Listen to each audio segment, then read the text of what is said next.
La France joue ce soir contre le Paraguay en 8e de finale de la Coupe du Monde et les Bleus arrivent en force.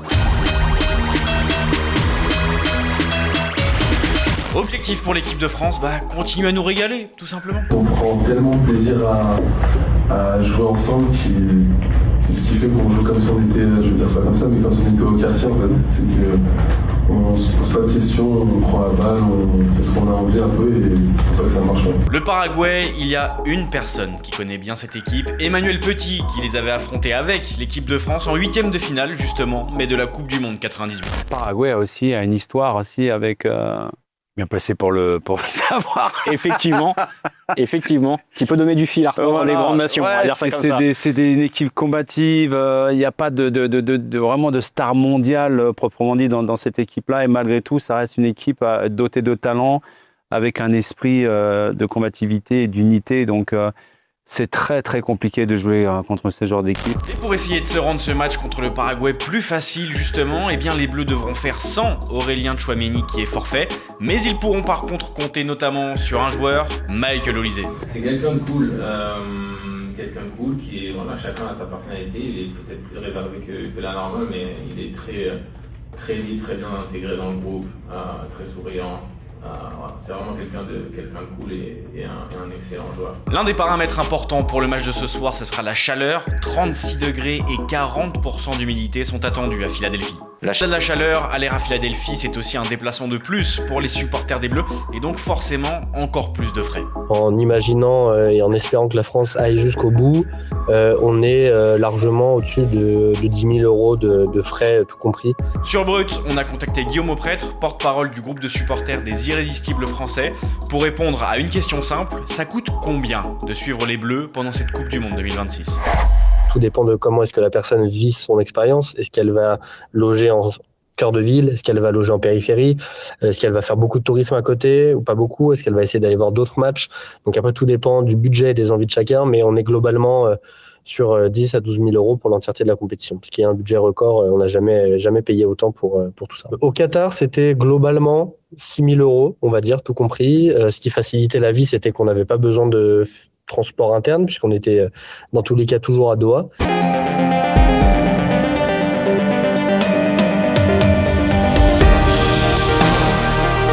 Et après, en Russie, c'était à peu près ces eaux-là aussi, peut-être un petit peu moins cher même, je dirais plutôt aller à 5 000 euros, disons, avec des transports aussi, pour le coup, qui étaient beaucoup plus longs parce que en Russie, le territoire est très, très éparse. Mais par contre, on avait des billets de train qui étaient gratuits sur certains trains, notamment des trains de nuit, entre les différentes villes pour les personnes qui étaient porteurs de billets de match.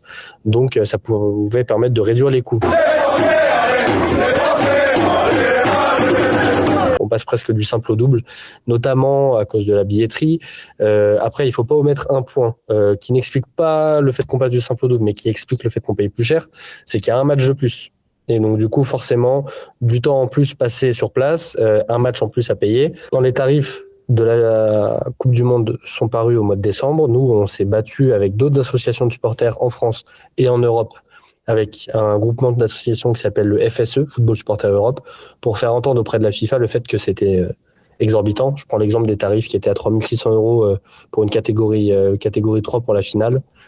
Je pense que ça se passe de commentaires. Et donc, on a obtenu un quota réduit, mais un petit quota de quelques billets à 52 €. La FIFA a intelligemment mis en place un système de billets conditionnels, c'est-à-dire qu'ils nous ont vendu à l'ensemble des supporters de différentes nations des billets pour leur nation sur les différents tours de phase finale. C'est-à-dire que nous, en tant que Français, on peut acheter des billets jusque la finale, donc des billets conditionnels qui ne s'activeront qu'à partir du moment où la France passe le tour en question. Donc, si j'ai un billet conditionnel pour la France pour la demi-finale, c'est un billet qui ne s'activera que si la France arrive en demi-finale. Ce qui est intelligent pour la FIFA là-dessus, c'est qu'ils le font fois X dizaines d'équipes nationales et X milliers de supporters. Donc, ça leur fait une immense trésorerie en amont de l'événement. Et ensuite, dans la partie de remboursement, parce qu'effectivement, si la France n'atteint pas les demi-finales en question et que moi, j'avais un billet, je suis remboursé de mon achat, moins une toute petite commission prise par la FIFA, qui est forcément pas grand-chose quand on a payé plusieurs milliers d'euros et qu'ils nous prennent 10 ou 15 $, c'est pas grand-chose. Mais eux, ils prennent 10 ou 15 $ fois des milliers et des milliers et des milliers de fois. Donc c'est aussi un système très intelligent de la part de la FIFA pour faire de l'argent encore en plus là-dessus. Depuis le début de cette Coupe du Monde, vous faites peut-être partie des gens qui se demandent secrètement « Mais comment est-ce que j'ai pu autant critiquer Kylian Mbappé ?» Eh bien rassurez-vous, vous n'êtes pas seul. Une pétition pour que toutes les personnes qui ont critiqué Kylian Mbappé avant le mondial s'excusent vient d'être lancée. Le site s'appelle Pardon Kylian, c'est dessus que les Français peuvent se repentir d'avoir été médisants, surtout vu les performances de l'attaquant français depuis le début de la Coupe du Monde. En signant, les internautes sont invités à reconnaître toutes les critiques qu'ils ont formulées contre le numéro 10 de l'équipe de France. Parmi les propositions, on a par exemple « J'ai dit que Kylian ne courait pas »,« J'ai dit qu'il méritait le banc » ou encore « J'ai dit qu'il était mal coiffé ». Et les signataires doivent ensuite s'engager sur l'honneur à faire amende honorable. Moi, citoyen de la République, je reconnais avoir douté de Kylian Mbappé, fleuron de notre nation et génie du ballon rond. Je retire solennellement chacune de mes paroles malveillantes et lui présente mes plus plates excuses. Tu es l'un des plus grands joueurs français de tous les temps. Je t'aime Kylian. Un hymne, l'hymne national du pardon, a même été écrit pour accompagner cette pétition. Lui aussi est en feu dans ce mondial. Lionel Messi a inscrit la nuit dernière son 20e but en Coupe du Monde contre un Cap-Vert une nouvelle fois héroïque. Rémi était sur place et nous raconte tout ça. Le Cap-Vert a tenu jusqu'en prolongation contre l'Argentine. Un match héroïque de la part de toute l'équipe. Ils ont d'abord réussi à égaliser, à pousser en prolongation l'équipe d'Argentine. Et alors qu'on pensait que les Argentins avaient fait plus dur, en marquant le deuxième but, le Cap-Vert, d'une sublime frappe, a égalisé juste avant la fin de la première prolongation. Mais ça a craqué en fin de match sur corner. Les Argentins ont marqué le troisième but, synonyme de qualification en 8e de finale de la Coupe du Monde. Le grand bonhomme qui restera de cette superbe aventure du Cap-Vert, c'est évidemment le gardien. Les Cap-Verdiens ont rivalisé avec l'Argentine la nuit dernière, certes, mais ça les empêche pas d'être fans et d'aller gratter une photo avec Lionel Messi en zone mixte après le match. Ah, se saca una foto, mira, se va a sacar una foto.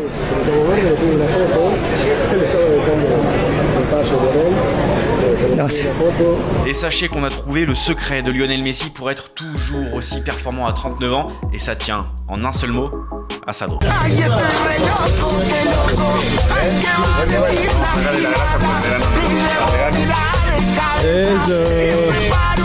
L'Argentine et Lionel Messi connaissent déjà leur adversaire en 8e de finale. Ce sera l'Égypte de Mohamed Salah qui a éliminé l'Australie au tir au but. Today was one of the best days in my life. Make the history with the team. Les Australiens ont pourtant pu compter sur des supporters bouillants, même en plein milieu d'un supermarché Walmart.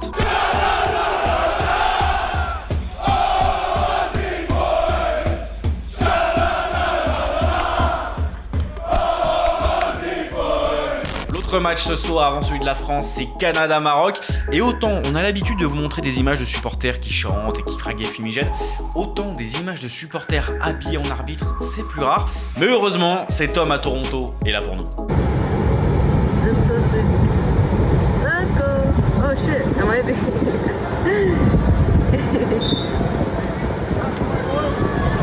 Oh shit. Vous l'avez peut-être manqué avec un coup d'envoi vendredi à 5h du matin, l'Algérie a été éliminée par la Suisse et c'était notamment le dernier match en sélection de Riyad Mahrez. Merci pour tout les gars, c'est une super aventure quand même, faut pas démériter sur ce qu'on a fait, voilà, j'ai été fier d'avoir fait ces 12 ans ici. À New York, Sarah s'est entretenue avec Zoran Mamdani, le maire de la ville qui accueillera notamment la finale de cette Coupe du Monde. On vous laisse découvrir cette séquence et on vous dit à demain sur Brut pour une nouvelle vidéo sur le Mondial 2026. No matter where you're from, welcome home. This is the world city and we are so proud to have so many New Yorkers who have their roots across the continent of Africa. Hi Brut, I'm Zoran Kwame Mamdani, the mayor of New York City. Africa actually made history during this World Cup. 10 teams, it had never been done before in a group phase. How did it feel for you to be part of this piece of history, especially in this city? I think it felt incredible. You know, what we have seen is many African nations here at the World Cup, some of whom have been playing at the most recent World Cups, some of whom it was their first time either in a long time or ever. Watching Cabo Verde over the course of these last few weeks has been incredible. Watching Egypt be back at the World Cup for the first time in quite some time and seeing Morocco pick up right where it left off in 2022. There are so many people from these countries who also call the city home, and for them it's as if they're living in the clouds. This is supposed to be one of the most popular events in the world. Tickets were expensive, that people had to walk to the stadium. What lessons have we learned from hosting this event? You know, one of the things I love most about soccer or football is that at its core, it's a working person's game. And we have to make sure, as we see the commodification of this game, that it isn't placed out of reach of working people. And so when I was a candidate running for mayor, I spoke about the importance of game over greed, about how to make tickets affordable, especially for New Yorkers, because we had seen in previous World Cups that discounts would be given to the local residents of host cities. And I was proud to work to secure 1,000 tickets at just $50 each, which would come with free round-trip travel to the stadium. We also made the fan fests around our city free. When I came into office, they were going to be set to charge to attend these fan fests. We wanted to make sure that everyone could be here. As we move forward in the World Cups to come, I think there always has to be an emphasis on the affordability of the game, because at its core, that's what makes it so special. Brut Afrique also met African-American diasporas, Little Senegal, Astoria. What do you have to say, especially in this social climate, this political climate? People have been made to feel as if they have to choose. And the truth is, you do not. You can be all of these things. And this city is so special because of exactly that. And you can see what it means to so many in the progress of these teams, because it's not just a celebration of these players, it's also a celebration of these roots and these countries and these communities. And I think for too long, people have been made to feel as if they have to hide a part of themselves to belong to a part of the city. And the truth is, what makes the city so special is you can be every single part of yourself and be a New Yorker. And this summer has been a celebration of that.